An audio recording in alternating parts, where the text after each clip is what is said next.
En el nombre del Padre, y del Hijo, y del Espíritu Santo. Amén. Ven, Espíritu Santo, llena los corazones de tus fieles y enciende en ellos el fuego de tu amor. Envía, Señor, tu Espíritu y todas las cosas serán creadas. Oh Dios, que has instruido los corazones de tus fieles con la luz del Espíritu Santo, danos gustar lo recto según el mismo Espíritu y gozar siempre de sus consuelos. Por Jesucristo nuestro Señor. Amén. Santa María, Madre de Dios, sede de la sabiduría.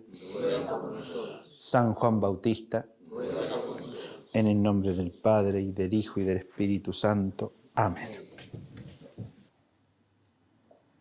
En la clase pasada nos encontramos con el misterio de la Asunción de la Santísima Virgen en cuerpo y alma en la gloria de los cielos, que expuso el profesor Buscaglia. Hoy nos toca abordar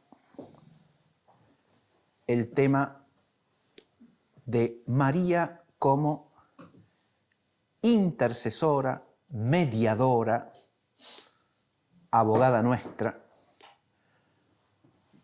desde la gloria del cielo.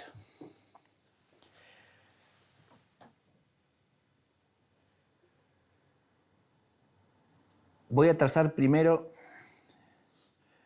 lo que podríamos llamar perspectivas introductorias que conducen a este tema.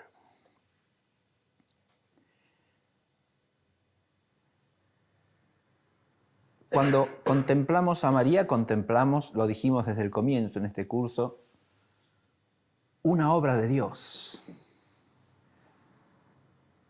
La persona creada más excelsa que Dios ha hecho. De modo que todas las alabanzas que tributamos a María redundan en la gloria de Dios. El primer eje que tenemos en cuenta para contemplar a María es el de la creación, la obra de la creación. Y aquí vemos a María en el designio eterno de Dios y en su obra creadora, como criatura suya.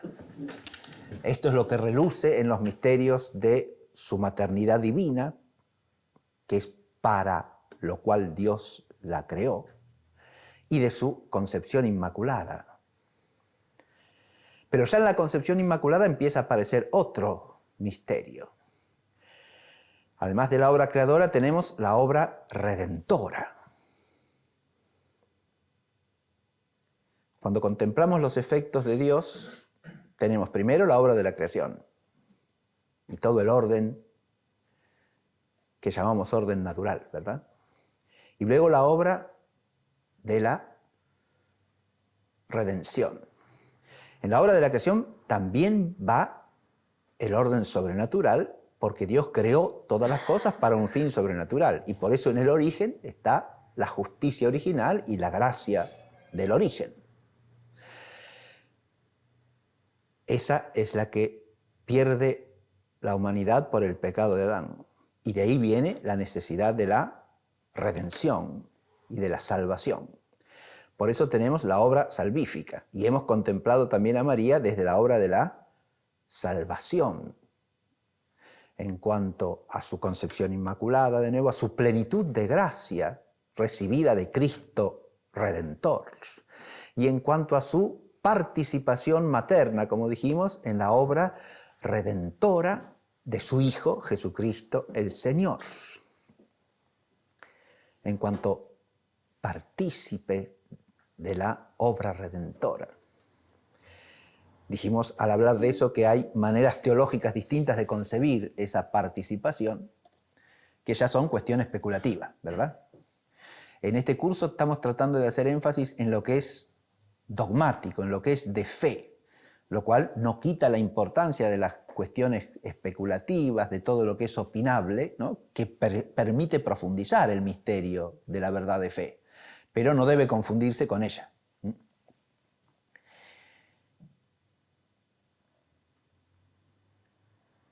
Pero además de la obra de la redención, y a través de ella, mediante ella, tenemos finalmente la obra de la glorificación, que es el término y el fruto de la obra de la creación y de la obra de la redención. Y en esa glorificación de María ya nos introdujimos en la clase pasada. Y hoy tenemos otro aspecto de la gloria de María, ¿no? La glorificación de María implica su asunción en cuerpo y alma a la gloria de los cielos, pero implica también su beatitud celeste y su posición en esa beatitud celeste, ¿sí? Cuando hablamos de María como intercesora nuestra, como mediadora nuestra, como abogada nuestra, estamos hablando de otra participación de María en el misterio de Cristo el Señor. Así como ha cooperado activamente en la obra de la redención, coopera también activamente en la obra de la comunicación de la gracia de Cristo a los miembros de la Iglesia, que peregrinamos en el tiempo de este mundo.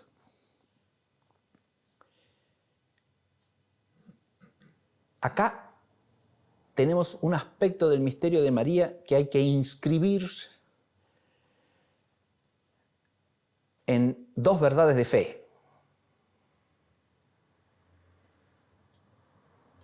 o en el ámbito de dos verdades de fe.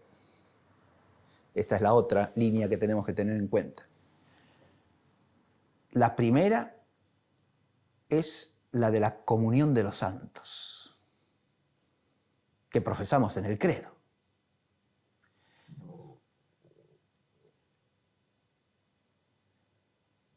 Estamos en comunión con los santos del cielo, los miembros de la Iglesia que vivimos en este mundo. Esa comunión está hecha de un conjunto de relaciones, pero implica principalmente la comunión en la misma vida, la vida divina participada, vida de gracia en este mundo y vida de gloria en el cielo. Y vida de antesala de la gloria para las almas del purgatorio. Esa comunión de los santos implica una comunicación de bienes.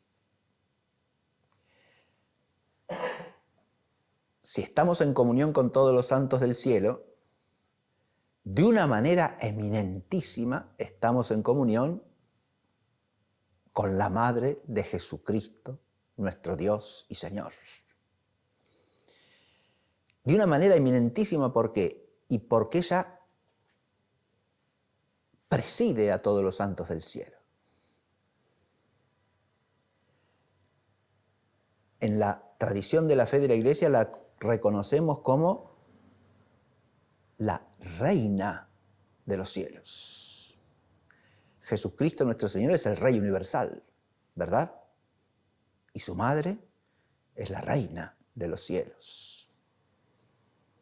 Es la reina de los ángeles y de los santos. La eminencia de la gloria de María corresponde a la plenitud de su gracia, que hemos visto ya como parte de su misterio, ¿verdad? A la plenitud de la gracia de María y a la fidelidad de María en este mundo, a la gracia de Dios, le corresponde la gloria de María en el cielo.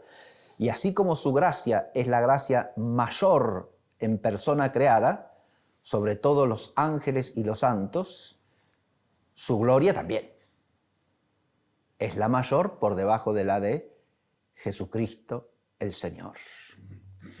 Participa eminentemente de la gloria del Señor. Y por lo tanto, su manera de entrar en la comunión de los santos es única y distinta a la de todos los otros santos, ¿verdad?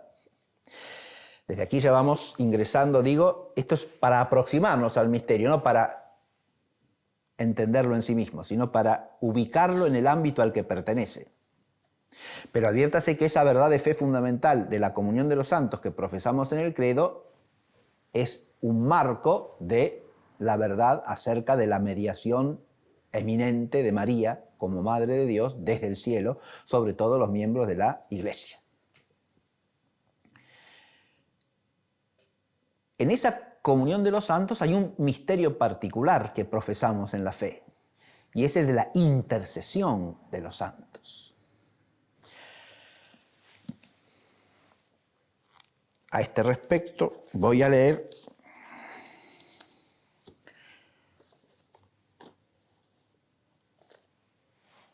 un decreto del Concilio Tridentino de su sesión 25, habida entre el 3 y 4 de diciembre de 1563. Es el decreto sobre la invocación, veneración y reliquias de los santos y las sagradas imágenes. Y dice así, en la primera parte, que es la que voy a leer. El Santo Concilio encarga a todos los obispos y a los demás que reciben el cargo y la obligación de enseñar, que según el uso de la Iglesia católica y apostólica transmitido desde los primitivos tiempos de la religión cristiana, y de acuerdo con el sentir unánime de los santos padres y los decretos de los sagrados concilios, instruyan diligentemente a los fieles, en primer lugar, acerca de la intercesión de los santos, de su invocación, de la veneración tributada a las reliquias, del uso legítimo de las imágenes. Que les enseñen cómo los santos que reinan juntamente con Cristo ofrecen a Dios sus oraciones en favor de los hombres. Que es bueno y útil invocarlos humildemente y recurrir a sus oraciones, a su ayuda y protección, para impetrar los favores de Dios por medio de su Hijo, nuestro Señor Jesucristo, que es nuestro único Redentor y Salvador. Que sienten irreligiosamente todos aquellos que niegan deber invocar a los santos que gozan en el cielo de la felicidad eterna, o quienes afirman que los santos no ruegan por los hombres, o que la invocación para que rueguen por nosotros, aún en particular, es una idolatría, o que contradice a la palabra de Dios y se opone al honor de Jesucristo, el único mediador entre Dios y los hombres, o que es una estulticia, una tontería, suplicar vocal o mentalmente a los que reinan en el cielo. Fíjense, el decreto, ahora lo voy a comentar brevemente, ¿no? Pero tiene una parte afirmativa y después tiene la parte final en que rechaza los errores que se oponen a la fe de la Iglesia en esta materia. Está claro eso, ¿no? Y en la parte afirmativa, ¿qué es lo que establece? Primero, el misterio de la intercesión de los santos, ¿no? Los santos que reinan, dice, con Cristo en el cielo, ¿verdad? Ese misterio de la intercesión va asociado a la glorificación, por la cual decimos que los santos reinan con Cristo en el cielo. Es expresión de la Escritura eso. Ese reinar los santos con Cristo en el cielo.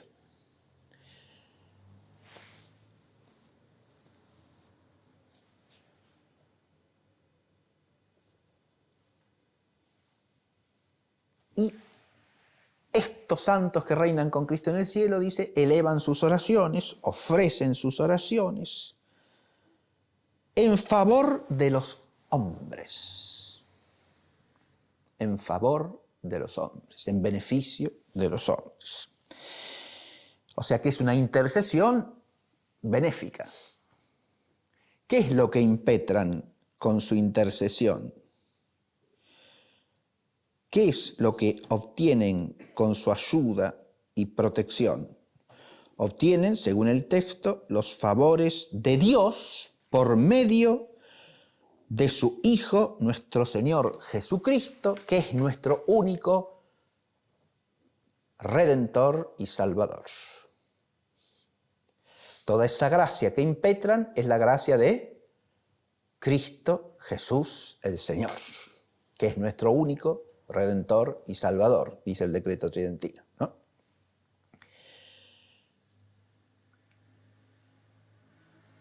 En el aspecto negativo, ¿qué es lo que rechaza? La irreligiosidad, o sea, el oponerse a la verdadera religión de todos aquellos que sostienen que no hay que invocar a los santos que gozan en el cielo de la felicidad eterna, o que sostienen que los santos no ruegan por los hombres, es decir, niegan esas verdades que se acaban de afirmar, ¿verdad? Pero hay una cosa importante que dice el concilio, o que dicen que esa idea de una intercesión de los santos se opone a la palabra de Dios o al honor de Jesucristo, único mediador entre Dios y los hombres, ¿verdad? Dice además que podemos invocarlos en relación no solo con la gracia en general, sino también para que rueguen por nosotros, aún en particular, es decir, por cuestiones particulares, ¿verdad?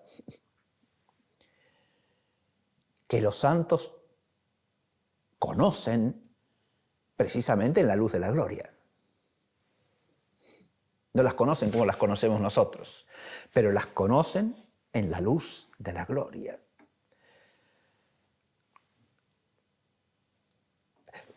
Mientras yo voy diciendo todo esto, ustedes vayan pensando que todo esto se aplica a María de manera singular y eminente, está claro, por la posición que ella ocupa en la gloria del cielo.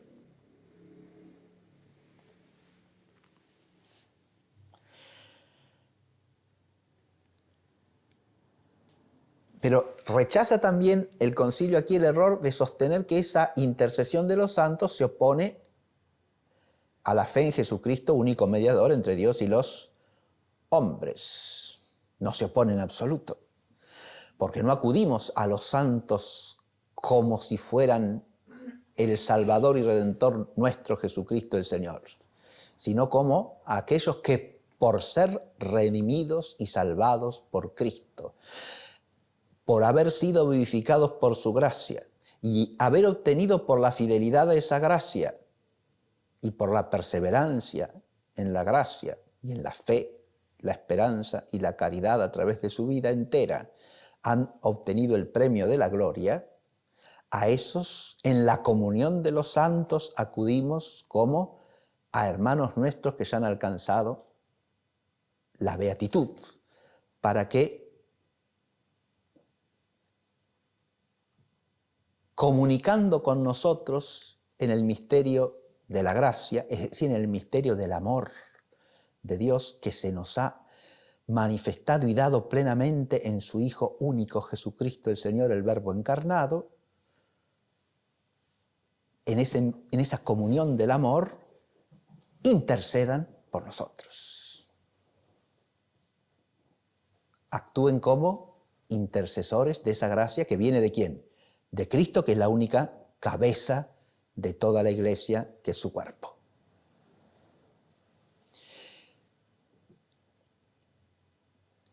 La idea de que la presencia de los cristianos como instrumentos de la obra redentora de Cristo y de la comunicación de la gracia de Cristo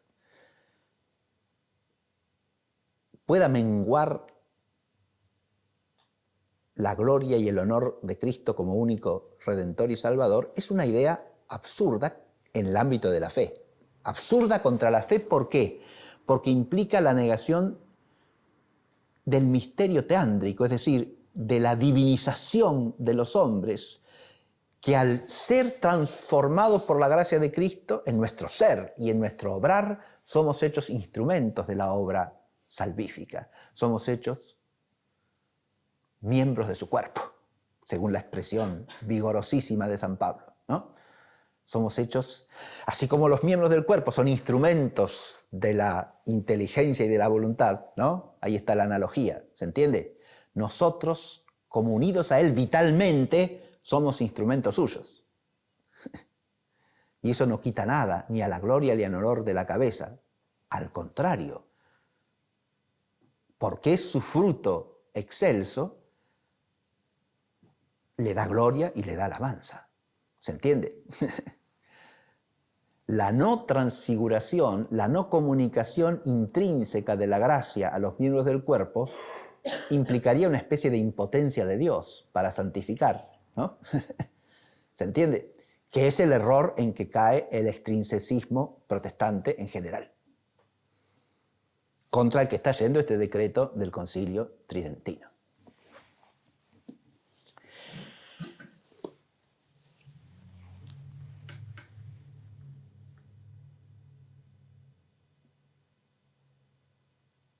Entonces, primera línea en que quería ubicar el misterio de la mediación mariana, de la María como mediadora, de María como intercesora, de María como abogada, fue la triple obra divina de la creación, la redención y la glorificación. Segundo, ubicar la intercesión de María en el ámbito de estos misterios de fe, que son la comunión de los santos y la intercesión de los santos.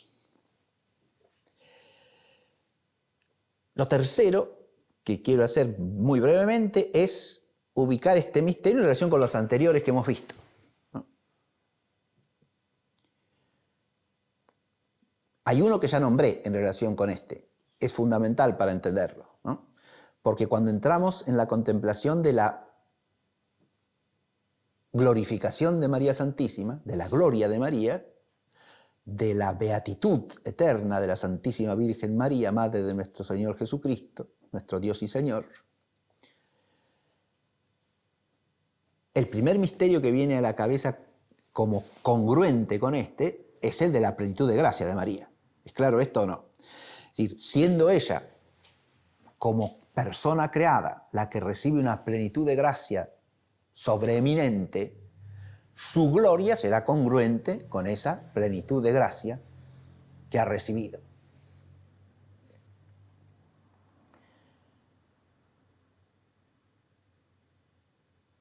Pero claro, esa plenitud de gracia dijimos que nos remitía como fundamento primero a su divina maternidad. Volvemos allí, que es el principio fundamental de todo el misterio de María. ¿Está claro? Y a ese principio que yo mencioné al hablar de María y su participación en la redención, de María corredentora o subredentora o partícipe materna, sierva materna de la obra redentora del Hijo. Al hablar de ese misterio, dije que para entenderlo bien hay que situarlo en la línea de la relación, no en un paralelismo con Cristo, sino en su relación con Él, ¿no? Ese principio de la relación maternal también hay que aplicarlo aquí. Para entender adecuadamente la singularidad de la gloria de María, lo primero en que hay que pensar que es la gloria de la Madre del Señor. Desde ahí se entienden las notas peculiares que tiene su intercesión, que no es igual a la de los otros santos. ¿Por qué? Y porque es la intercesión de la Madre del Verbo encarnado. Es claro esto, ¿no? En esa divina maternidad no solamente está la raíz de la plenitud de gracia y por lo tanto de la gloria excelsa de María, sino también esa maternidad aplicada como relación real y vital de María, de la persona de María, persona creada de María, con todo su ser, a la persona increada del Verbo unigénito que ha asumido una naturaleza humana de ella, ¿no? De su propia carne, de la de María. Esa relación es la que sigue rigiendo en el cielo, ¿verdad? Por eso la tradición ya de los padres de la Iglesia contempla en María a la reina de pie a la derecha del rey, ¿no? Enjollada con oro de Ofir, como canta el Salmo 45. Esa reina admirable, coronada en la gloria del cielo, que canta el Salmo, la ha entendido la tradición cristiana como una figura, como un tipo de la Santísima Virgen María. De ahí toda la iconografía de María coronada y de María reina, ¿no? De ahí incluso ese rito de coronación de las imágenes de la Virgen María que se usa en la tradición latina. Coronar la imagen de la Virgen es reconocer su dignidad regia en la gloria del cielo. Es la reina del cielo.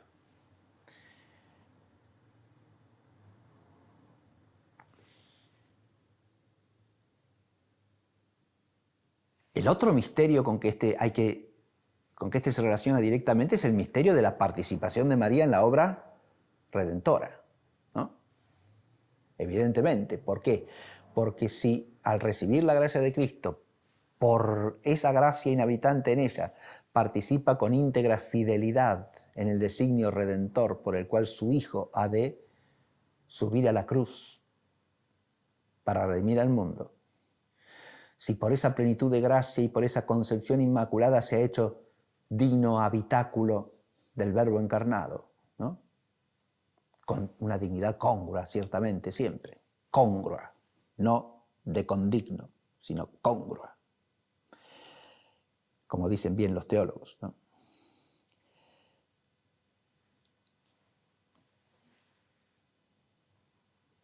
Si ella, por este misterio, digo, ha participado de una manera única en la reparación del género humano, como dicen todos los santos padres de la Iglesia, sin entrar en las cuestiones teológicas precisivas ahí, de los teóricos de la corredención. Pero si ella ha participado de una manera única, se sigue también que en la gloria del cielo tiene una participación única en la distribución de la gracia que Cristo nos ha merecido. ¿Está claro esto? Ella con su propio mérito ha participado de esa gracia de manera singular y eminentísima. Pero también participa, así como ha participado singularmente en la obra redentora, participa singularmente en la comunicación de esa gracia a los fieles mientras está en la gloria del cielo, ya en la gloria, ya beatificada, ¿no? Como quien preside, dije, a los santos del cielo y a los ángeles del cielo. La eminencia de María es sobre los santos y sobre los ángeles también. Es reina de los ángeles, ¿no? Así como reina de los mártires, reina de los apóstoles, reina de los confesores, reina de las vírgenes, como cantamos en las letanías, ¿verdad? O sea, de todas las categorías de los santos, es también reina de los ángeles.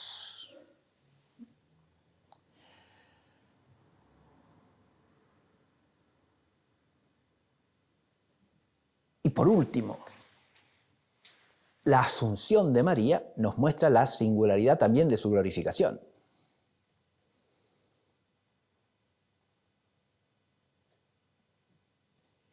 De hecho, en el misterio de la Asunción contemplamos no solamente el hecho de que María ha entrado en cuerpo y alma en la gloria de los cielos, que en ese aspecto la teología, la buena teología arraigada en la tradición de la Iglesia, ha considerado la cuestión y la ha discutido siempre de si hay algún otro santo que está glorificado en cuerpo y alma también en la gloria de los cielos. Y hay muchos teólogos que la contestan afirmativamente, ¿sí? Pero eso es una opinión teológica siempre. Por eso digo, no es solo eso lo que profesamos en el misterio, sino que ingresa en cuerpo y alma en la gloria de los cielos con una beatitud superior a la de todos los ángeles y todos los santos juntos, inferior solamente a la de Jesucristo el Señor. Bien. Hasta aquí la correlación con los otros misterios para que se ubique esta mediación mariana en relación con todo lo que hemos visto hasta aquí. Pero hay un principio fundamental que creo yo nos abre la inteligencia y el corazón hacia el centro del misterio de la mediación mariana. Ese es un principio, también lo podemos llamar un principio mariológico. Porque así como María es la Madre de Dios, y de ahí deriva todo el misterio de María, es la plena de gracia, María es también la persona creada más amada por Dios. Voy a leer un texto de el venerable padre Francisco Suárez, que dice así: Dios ama a la Virgen más que a todos los demás santos. Luego también da a la Virgen más gracia que a todos ellos, porque la gracia responde al amor que Dios tiene hacia la persona a quien ama con perfección. Que Dios amara así a la Virgen Santísima lo prueba el que tal amor es cosa debida a su dignidad de madre. Ahí viene la relación con el misterio de la divina maternidad, ¿no? Por lo cual San Agustín, citado por San Buenaventura, habla así con la Virgen Santísima. A ti, amándote el Rey de Reyes con preferencia a todos los demás, como a madre verdadera y esposa agraciada, te junta consigo en un abrazo de amor. Y San Anselmo, como prueba de que Dios amó a la Virgen más que a las demás criaturas, trae el que Dios reservó para ella lo que él más amaba. Demuestra, pues, dice, para con su madre una mortal que no podamos ni pensar que pueda haber otro mayor. Y más abajo añade, luego, ¿qué diremos? ¿Creéis que hay entendimiento humano que pueda penetrar la grandeza de este amor que para con la Virgen tuvo Dios? Y más abajo, decidme, ¿puede hombre o ángel alguno llegar a penetrar la inmensidad de este amor o alcanzar con su pensamiento algo comparable con la dignidad de tal honor? Por eso también San Bernardo dijo que Cristo había venido del cielo más por sola la redención de la Virgen que por la de todos los demás hombres, y lo dice citando lo que pone la glosa sobre aquello de los cantares. Vulnerasti cor meum soror mea sponsa, has herido mi corazón, hermana, esposa. Por lo mismo habló Metodio a la Virgen diciendo, alégrate, tú que tienes por deudor a aquel que a todos da de prestado. Todos debemos a Dios, pero tú le tienes por deudor. Esto entiéndase en un sentido poético, ¿no?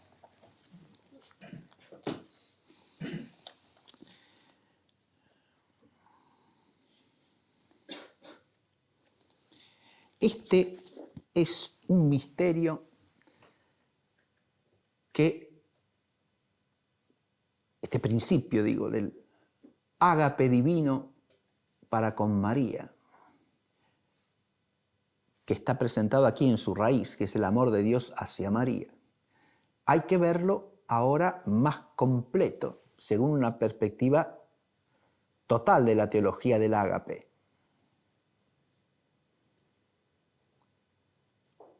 Porque el ágape trinitario, el ágape que es Dios en sí mismo, se ha manifestado plenamente en el misterio del Verbo encarnado y redentor, precisamente.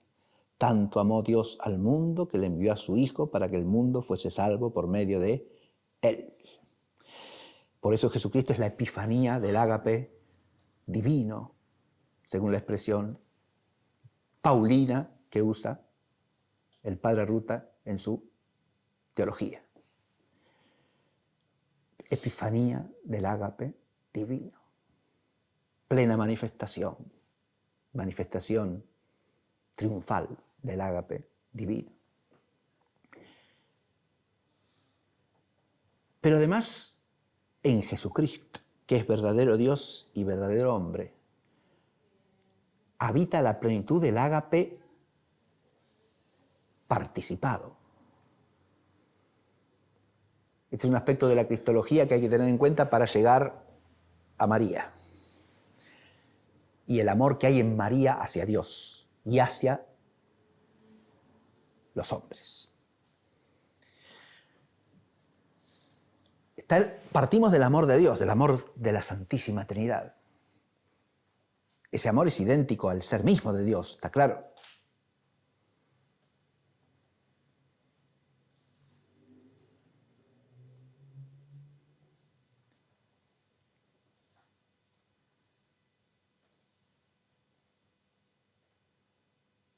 Ese amor que es Dios en Jesucristo se transforma en amor participado de la manera más perfecta posible. A ver si nos entendemos en esto. En Jesucristo hay una naturaleza humana, ¿no? Jesucristo, como Dios que es, ama con el amor que es esencial en Dios. ¿Está claro lo que digo, no? Pero al mismo tiempo tiene una naturaleza humana y por lo tanto tiene las capacidades de la naturaleza humana. Tiene una inteligencia humana, tiene una voluntad humana, tiene una afectividad humana, unidas a la persona del Verbo, unidas hipostáticamente, decimos. a la divinidad en la persona del Verbo unigénito que se ha hecho carne. La única persona que Él es. Pero en Él hay un amor humano también, ¿o no? Claro que sí. Es el querer de su voluntad humana, ¿no? Que está sujeta en todo a la divina, plenamente, perfectísimamente. Y por eso en esa voluntad humana habita la perfección suprema del amor humano hacia Dios. ¿Está claro esto o no?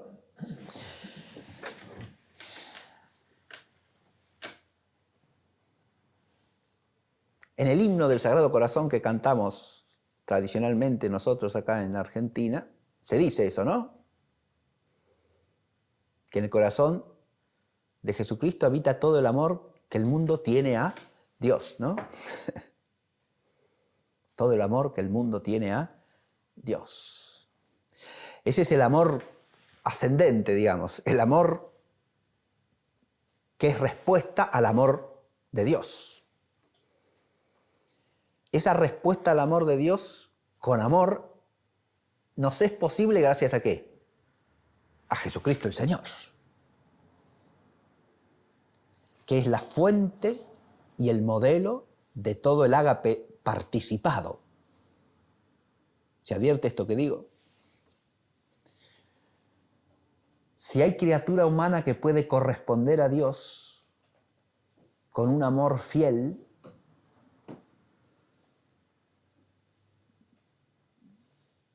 que entra además en lo que es el resumen de toda la ley, ¿no?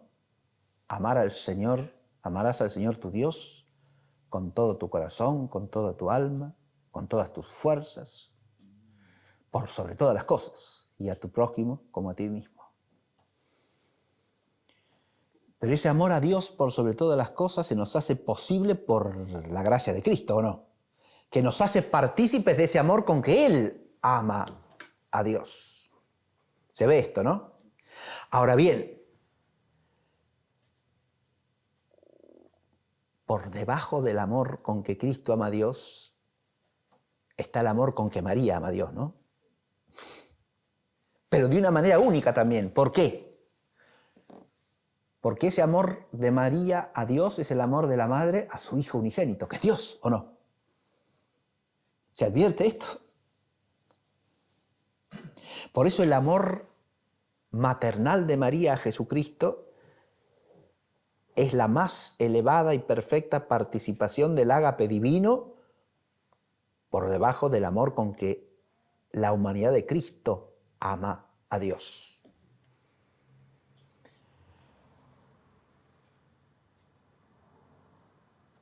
Si nosotros vemos desde este amor mariano el misterio de la mediación mariana, creo que lo ubicamos mejor que desde cualquier otra perspectiva, ¿sí? Desde el misterio del ágape trinitario participado en la humanidad de Cristo, que es la humanidad del único Redentor y Salvador, como dice el Concilio de Trento, del único mediador entre Dios y los hombres, ¿sí? Si contemplamos a partir de así la participación de María en ese ágape, única, singularísima, materna,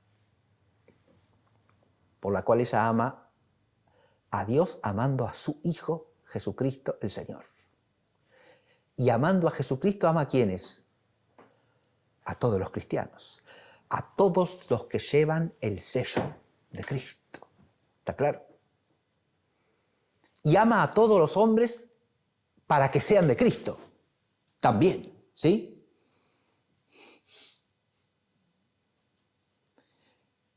Ahí está su participación en el amor redentor y salvífico universal del Hijo, ¿verdad? En ese amor que se extiende a todos los que son hijos en el Hijo y a todos los que, no siéndolo, están llamados a serlo, para que lo sean.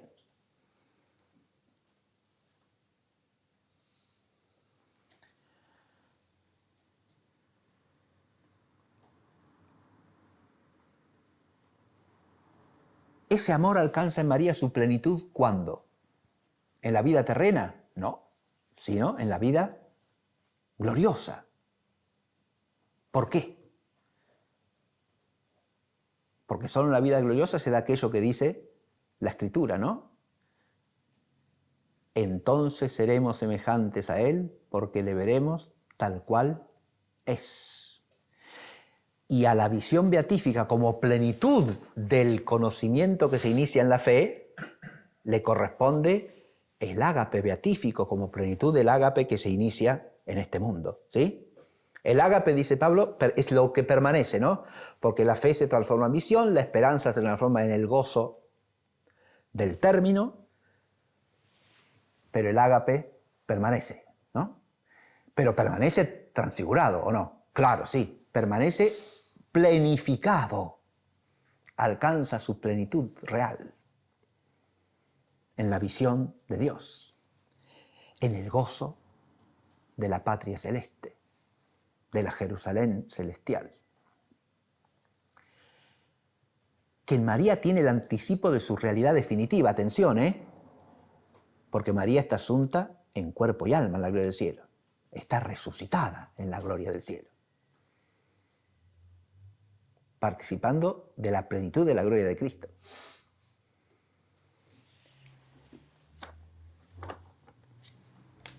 ¿Qué características propias tiene esta intercesión mediadora de María? Este ser María mediadora como madre de Cristo y madre nuestra, ¿no? Hemos hecho énfasis en esto también en clases anteriores. María, al ser la madre de Cristo el Señor, es también nuestra madre. Y así la llamamos, y así lo es en realidad. Es la maternidad espiritual de María, es otro misterio que está directamente asociado a esto. Y es en virtud de esta maternidad espiritual de María que entendemos que María, desde el cielo, como Madre nuestra, nos ampara, nos protege, nos cuida, es refugio, es consuelo, es consejo, es luz para nosotros.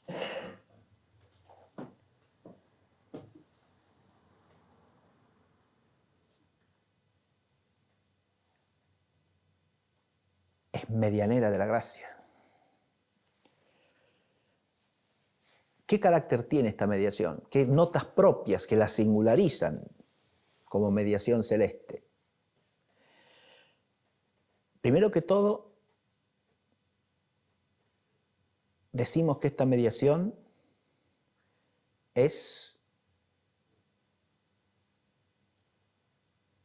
excelentísima o superior a todas las demás, ¿no? Porque es mediación de la reina de los santos y de los ángeles. Está claro esto, ¿no? Es mediación regia.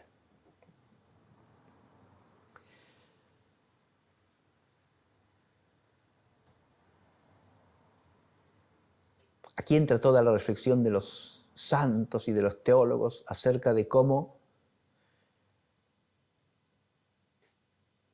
María, ante el trono del Hijo,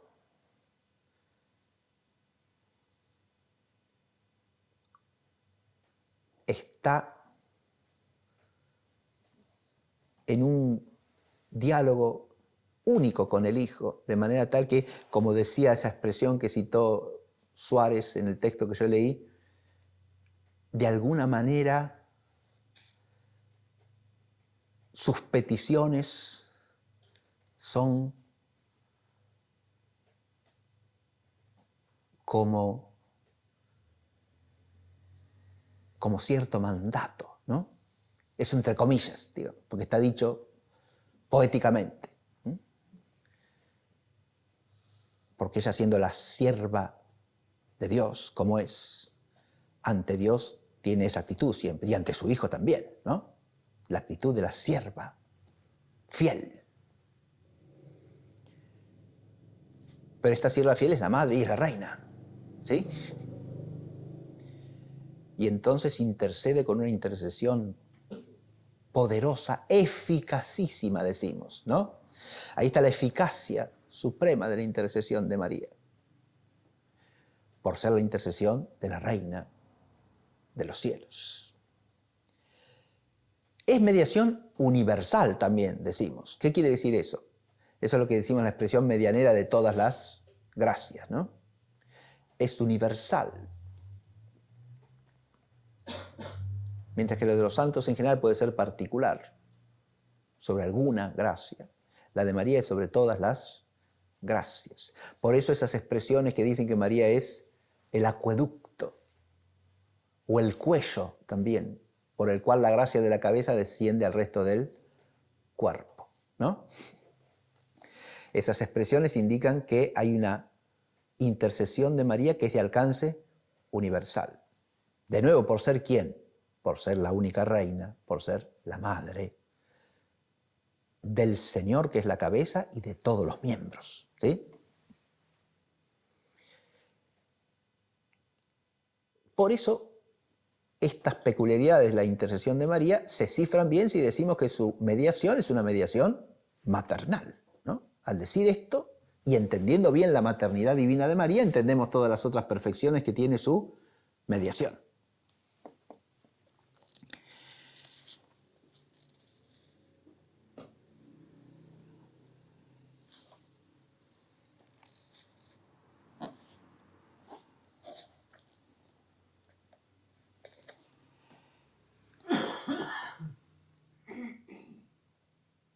Dice también Suárez respecto a la intercesión de María.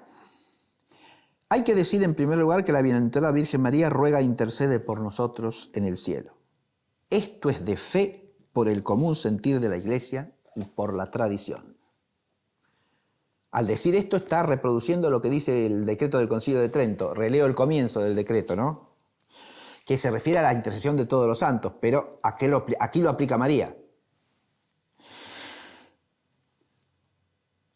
Dice que el Santo Concilio recuerda a todos los obispos, los que tienen el oficio de enseñar, que según el uso de la Iglesia católica y apostólica transmitido de los primitivos tiempos de la religión cristiana y de acuerdo con el sentir unánime de los santos padres y los decretos de los sagrados concilios, ¿sí? ¿Está claro? El uso constante de la tradición de la Iglesia y el testimonio unánime de los santos padres y de los decretos de los sagrados concilios. ¿Estamos? ¿Y qué es lo que dice Suárez acá? Esta intercesión de María es de fe por el común sentir de la Iglesia y por la tradición. Y puede probarse en primer lugar por los testimonios y razones por los que suele probarse la intercesión de los demás santos. Porque si los otros santos interceden por nosotros, mucho más lo hará la Santísima Virgen, puesto que supera a todos los demás hombres en gracia y caridad ante Dios. Esto resume lo que he tratado de exponer. ¿Está claro? Este texto sintetiza admirablemente lo que yo he tratado de exponer hasta aquí. El antecedente consta de los santos ángeles en muchos lugares de la Escritura. En el capítulo 12, versículo 12 de Tobías, yo ofrecí a Dios tu oración. Y Daniel en el capítulo 10, versículo 13 dice, el príncipe del reino de los persas me resistió.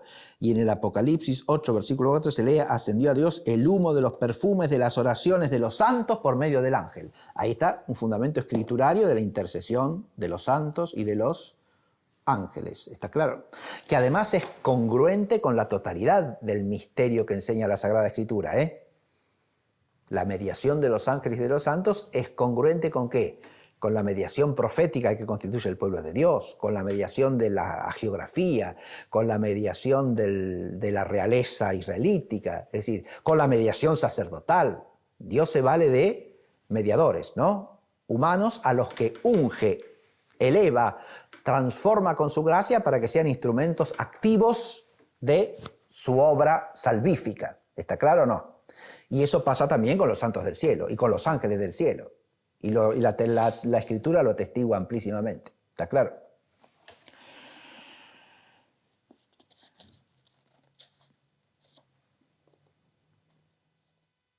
También en el Apocalipsis, capítulo 5, versículo 8, los 24 ancianos se postraron ante el Cordero teniendo cada uno las copas de oro llenas de perfumes que son las oraciones de los santos. Y este es el común sentir de la Iglesia y de los santos padres cuyos egregios testimonios los reúnen Alano y Belarmino. Mas aquí podemos aducir los testimonios referentes propiamente a la Santísima Virgen. San Agustín, en el Sermón 35 sobre los santos, después de haber dicho muchas cosas de la beatitud de la Virgen, de su felicidad en la gloria, habla así con ella: poseyendo pues tú tus beatitudes, vuélvete a socorrer nuestras miserias. Por lo tanto, hermanos, confiémonos entre tanto con todo el afecto de nuestros corazones a la intercesión de la bienaventurada Virgen, para que ella se digne encomendarnos con su solícita oración en los cielos, porque no hay duda de que la que mereció ofrecer el precio por los que habían de ser liberados, podrán presentar sus preces o votos más que todos los liberados. Y tiene otras muchas expresiones semejantes en el Sermón 2 sobre la Anunciación. San Germán de Constantinopla dice: ¿quién cuida del género humano como tú después de tu Hijo? ¿Quién nos defiende así en nuestras aflicciones? ¿Quién lucha tanto con sus súplicas por los pecadores? Porque tú, teniendo ante tu Hijo la confianza y la potencia maternas, nos haces familiares a Él con tus interpelaciones e intercesiones, y nos das la salvación, y nos libras del suplicio eterno. Todas tus cosas son admirables, oh Madre de Dios, todas grandes y sobre las fuerzas de los demás. Por eso tu patrocinio es mayor de lo que se puede pensar.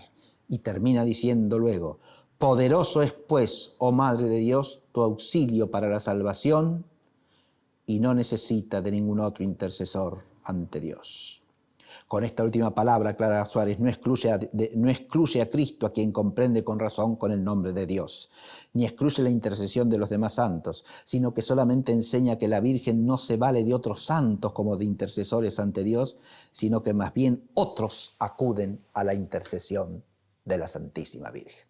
Bien, estos dos textos de San Agustín y de San Germán de Constantinopla son de una profundidad y de una belleza que es para leerlos, releerlos y seguir leyéndolos siempre, constantemente. Aparece un tema ahí que parece más devocional que teológico, pero que hace al núcleo, a la médula de la fe en la mediación de María, y es el de la confianza de los fieles en María. No confiar en, como dice aquí San Germán de Constantinopla,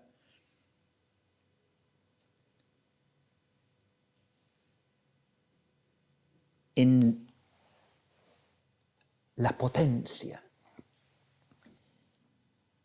y la misericordia juntas de María, es no confiar en el amor de Dios. ¿Se ve esto? No es compatible con la fe, con la esperanza y con la caridad. Por eso esa confianza en la intercesión de María es un signo de la fe verdadera. Es un signo de la esperanza firme del cristiano. Es un signo del amor divino en nosotros.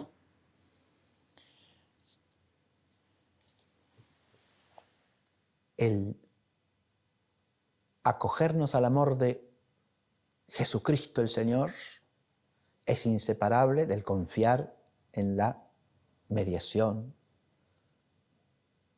maternal y misericordiosísima de María, su madre y madre nuestra.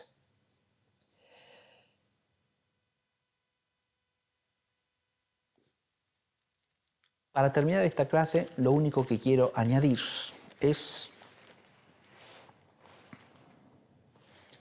un tema, ahora sí, especulativo, que aparece planteado en Virgo Fidelis del Padre Ruta, a partir de la página, es un largo tratamiento, es lo que él dedica numerosas páginas, desde la página 113, si mal no recuerdo,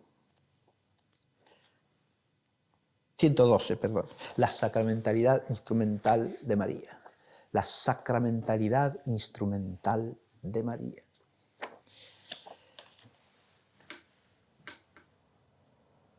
Voy a plantearlo con la advertencia, insisto, de que es un tema especulativo, en que hay distintas corrientes teológicas. Aquí hay unos que opinan una cosa, otros que opinan otra.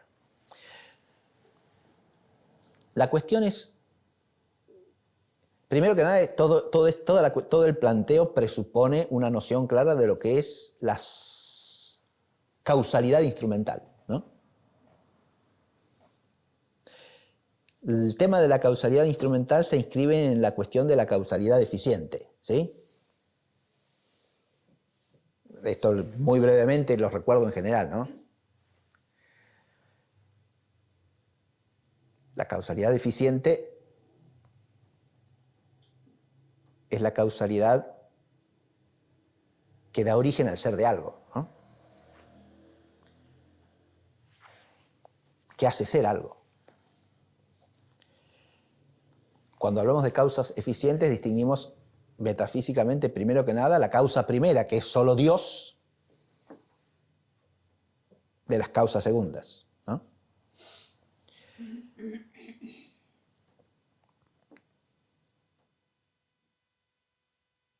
Las causas segundas son las causas causadas, o sea, todos los seres creados, que dependen, aún para su eficiencia causal, no solo para su ser, sino también para su eficiencia causal, de la causa primera. Está claro esto que digo, ¿no? Ninguna criatura puede hacer lo que es propio de la causa primera, ¿no? Por ejemplo, crear, en el sentido bíblico. Salvar, en el sentido bíblico. Llevar a la gloria, glorificar, en el sentido bíblico. Esos son efectos que solo puede producir ¿quién? La omnipotencia de la causa primera. ¿Está claro esto? En segundo lugar, las causas segundas, que para existir y para causar eficientemente algo dependen ¿de qué? De la acción creadora, conservadora y premovente de la causa primera. Las cosas creadas son capaces de causar eficientemente, primero que nada, lo que está en la esfera de su propia naturaleza, ¿no? Así nuestra inteligencia causa eficientemente el entender las cosas que están a su alcance naturalmente. Así nuestra voluntad causa eficientemente las operaciones libres y voluntarias que están al alcance de su naturaleza.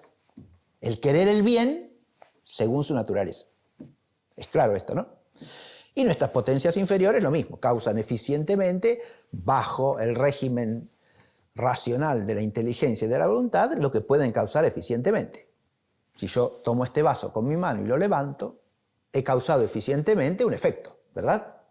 Un efecto proporcionado a mi naturaleza humana.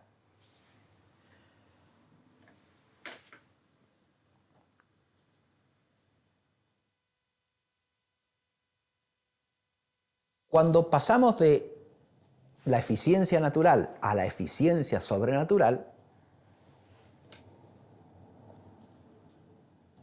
las causas segundas, en el orden sobrenatural, no podemos sino ser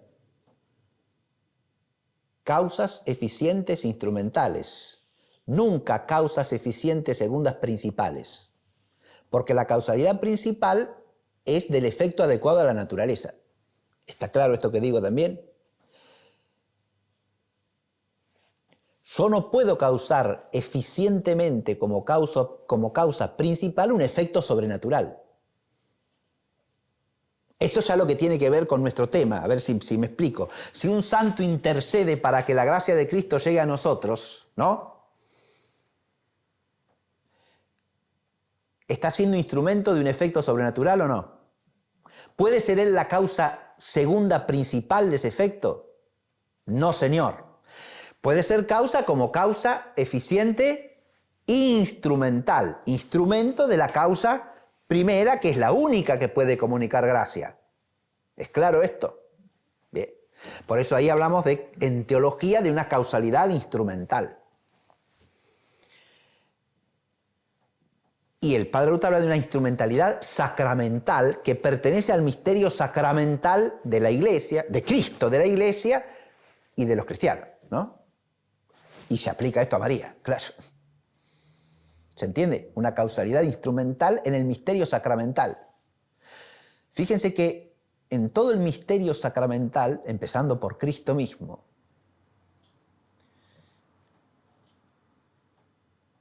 la naturaleza humana de Cristo,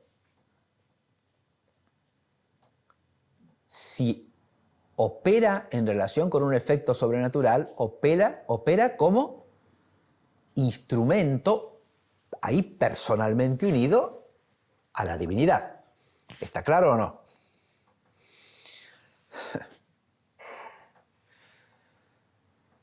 Ahí también hay causalidad instrumental, ¿se ve?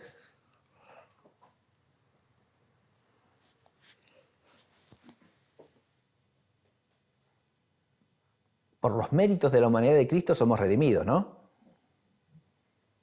Pero la redención es algo en lo cual la humanidad de Cristo tiene razón de instrumento unido a la divinidad, ¿verdad? Porque la dignidad de la obra y su infinitud en cuanto al mérito deriva ¿de qué? De que esas acciones humanas son acciones del Verbo hecho carne. Esto se da solamente en Él, ¿eh? Solo en Él.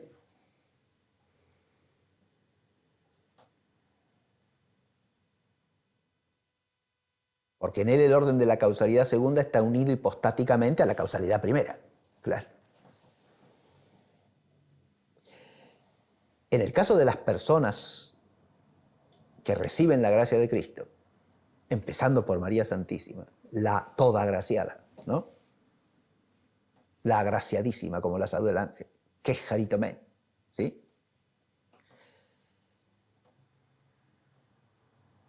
Las personas creadas, en cuanto por medio de ellas Dios quiere y eficazmente obra efectos sobrenaturales, es en cuanto que esas personas creadas son instrumentos suyos. ¿Se entiende lo que digo o no? O sea, en el orden de una causalidad instrumental sacramental. Sacramental, entendido esto del misterio sacramental en el sentido más amplio posible, ¿eh? Que también está explicado en esta obra. Al comienzo, hablar del misterio sacramental de María.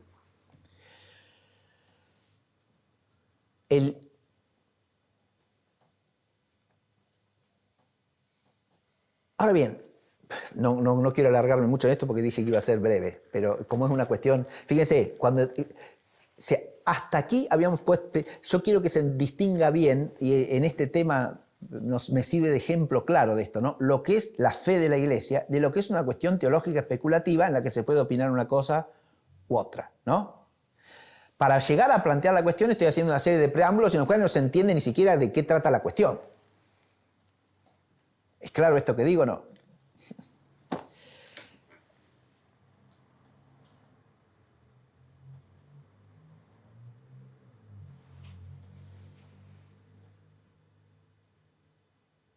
La cuestión sería esta. Una vez que María ha ascendido al cielo,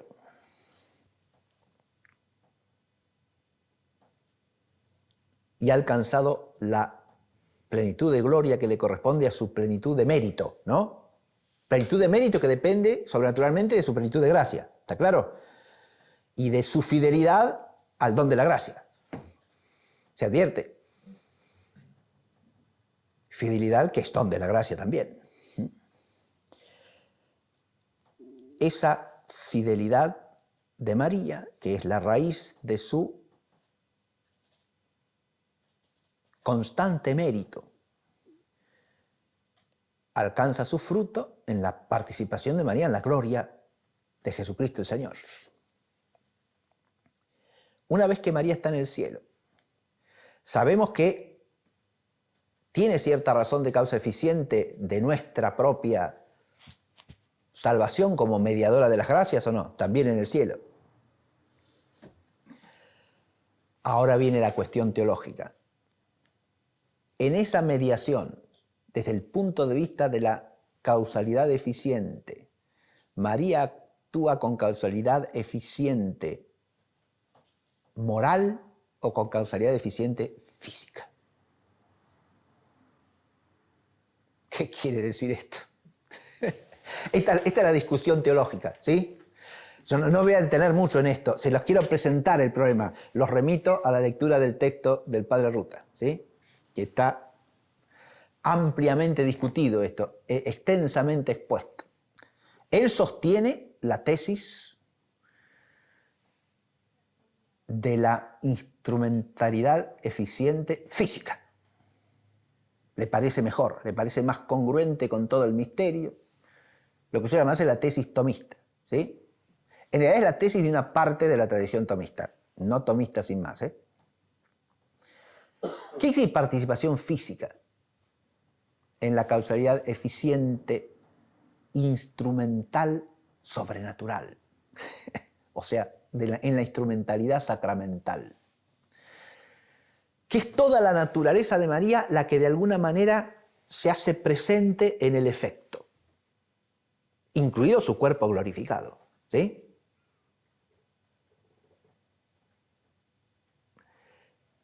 La instrumentalidad se entiende como moral si al interceder el efecto es en virtud de su mérito, ¿no? Está claro. Que hay causalidad eficiente, instrumental, sacramental, moral, es innegable, porque si no, no se entiende la intercesión. Esa es segura, esa hay que afirmarla sí o sí, ¿está claro? Hay teólogos que además de afirmar esa, afirman una causalidad física, ¿está claro? Y eso es discutible, es opinable, puede decírselo uno o puede decírselo otro, ¿sí? Que la causalidad instrumental sacramental de María como intercesora, como mediadora, como abogada nuestra, desde la gloria del cielo, sea una causalidad instrumental, implica que al aplicarnos el efecto de la intercesión de María, que es la gracia que viene a nosotros, o el don de la gracia que viene a nosotros, Dios de alguna manera también la hace presente a María en su ser glorificado junto a nosotros, ¿sí? María toca con la virtualidad de su espíritu y de su carne glorificada a nuestro propio ser, lo cual, lo que dice el padre Ruta es que eso parece de alguna manera mucho más congruente con el misterio de la maternidad de María sobre nosotros, ¿sí? Es como una proyección de su maternidad sobre Jesucristo el Señor más perfectamente pensada que la otra. Pero esto, insisto, en materia opinable, pacíficamente opinable, ¿eh? No de manera que se diga, si yo sostengo una opinión, soy más católico que el que sostiene la otra. No, señor. ¿Está claro? Esto también lo aclaré al hablar de la cooperación de María en la obra redentora de Cristo, ¿no? Una cosa es lo que es dogmático, lo que es de la fe, y otra cosa es lo que se puede opinar teológicamente como una profundización de la fe en un sentido o en otro sentido. Bien.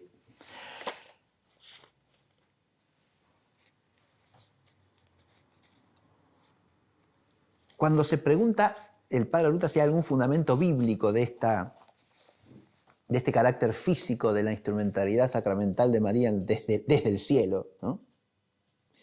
Las objeciones que se ponen son objeciones que hacen de orden metafísico, fundamentalmente, metafísico-teológico, que tienen que ver con cómo se puede concebir, por ejemplo, una mediación en que intervenga la naturaleza misma glorificada de María desde el cielo en la tierra, cuando ella ya no está en la tierra, es decir, el problema de la eficiencia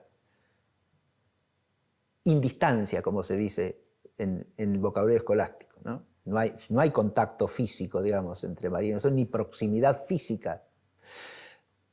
Eso se puede responder con cierta facilidad porque la omnipotencia de Dios... Claro, en el caso de la instrumentalidad física de la humanidad de Cristo no hay problema porque por ser la humanidad unida a la persona del Verbo encarnado, la omnipresencia de la divinidad nos hace entender perfectamente que también la humanidad de Jesucristo ejerza una acción eficiente física sobre nuestro ser. ¿Está claro lo que digo? En el caso de María no se puede arguir desde la omnipresencia de la naturaleza divina, pero sí se puede arguir desde la omnipotencia de Dios para hacer presente un efecto físico en cualquier lugar que Él quiera. Eso perfectamente posible, ¿no? Cuando se pregunta al padre si hay algún fundamento bíblico de esa tesis teológica en particular, dice que los que la defienden acuden siempre, y esto lo quiero nombrar porque hoy es la fiesta de la Natividad de San Juan el Bautista, ¿sí? Solemnidad de la Natividad de Juan el Bautista, que como canta la liturgia, no ha nacido otro mayor de mujer que Juan el Bautista, ¿no? Juan el Bautista.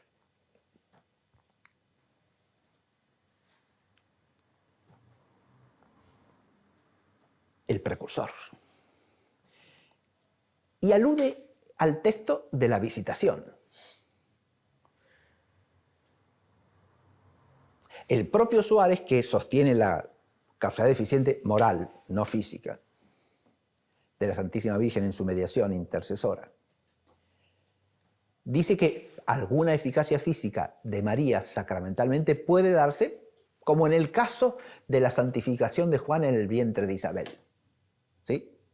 Ocasionalmente, si Dios lo quiere, pero no que eso sea en general del propio de María. ¿Por qué lo lleva ahí? Porque esta cuestión de la sacramentalidad física se puede plantear también respecto de la cooperación de María en la obra redentora, ¿eh?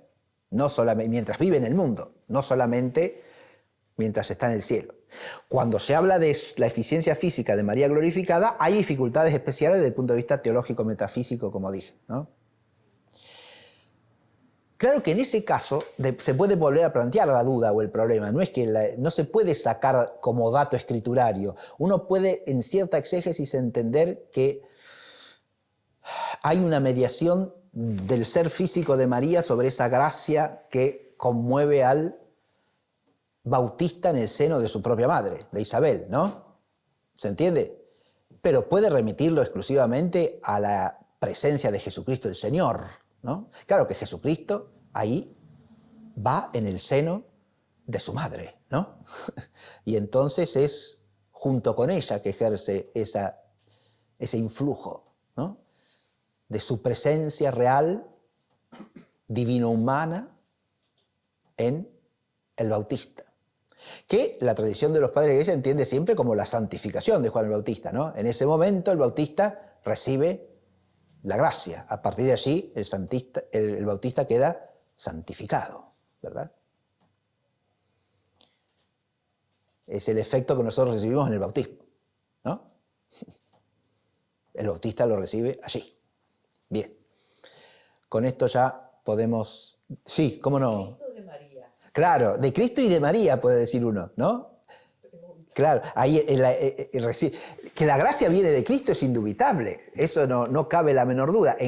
Ahora, si también hay una mediación en que María intervenga físicamente allí, eso se puede pensar, está claro, se puede pensar, no otra cosa. El texto no dice eso, no.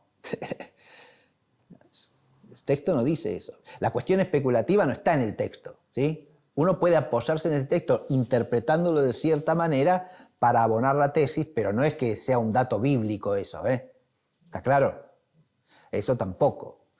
Habría que encontrar una exégesis muy particular que permitiese llegar hacia esa, no digo pero sí hacia o encaminar hacia esa tesis. Pero no es que del texto se pueda inferir claramente como dato implícito eso que es la tesis teológica especulativa, de ninguna manera. Bien. Bueno, con esto podemos dar por terminada la clase y vamos a, si quieren, rezamos una salve a María para terminar, ¿sí?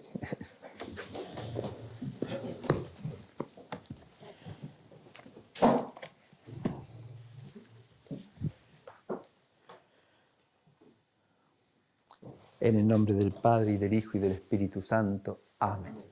Salve Regina, Mater misericordiae, vita dulcedo, et spes nostra salve.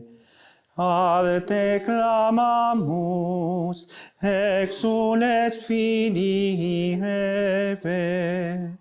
ad te suspiramus, dementes et flentes, in ac lacrimarum valle. Eia ergo advocata nostra, illos tuos misericordes oculos ad nos converte. Et Iesum benedictum fructum ventris tui, nobis post hoc exilium ostende. O clemens, o pia, o dulcis Virgo Maria. Ora pro nobis sancta Dei genitrix, ut digni efficiamur promissionibus Christi.